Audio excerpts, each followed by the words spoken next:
To support our thesis statement, graphic novels are an appropriate medium to explore serious subject matter like the Holocaust. We know that we're going to need textual evidence, specifically quotes from the article that we're reading, no laughs, no thrills, and villains all too real. So what I did is I went through and I'm looking for a specific quote to support my position, and I found one right here. You guys are going to do the same, and here's my quote.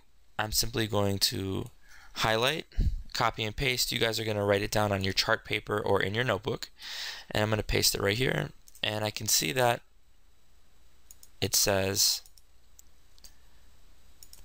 Mr. Havel, the artist, said in a recent telephone conversation, acknowledging that he pilfered liberally from Tintin's inventor, Hergé.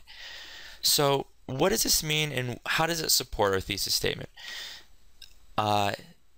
This gentleman, this Havel, says that he pilfered liberally from Tintin's inventor, Hergé. To pilfer, we know, means to steal, typically things of relatively little value. So he was stealing liberally from Tintin's inventor, Hergé. Tintin is a very famous comic. So here is the original excerpt that we read from the search. The artist, as we saw a moment ago, says that he stole from this guy. This is a very famous comic, Tintin, and we can see that stylistically they are very similar in terms of dialogue, the language, pacing, and aesthetically the colors, the dialogue bubbles, etc. It's so popular, in fact, that they recently made a movie from Steven Spielberg and Peter Jackson. Why is this important? How is it relevant? And how do we explain this textual evidence?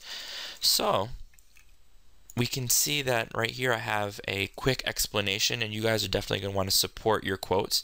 And I write, by using artwork inspired by an already popular comic, which is Tintin, people who might otherwise be uninterested in the seriousness or sadness of the Holocaust will give the search a chance. As a result, more people will have a greater awareness of the Holocaust and a deeper understanding of history. So this explanation ties in quite nicely with this textual evidence, which is supporting our thesis statement that graphic novels are an appropriate medium to explore serious subject matter like the Holocaust.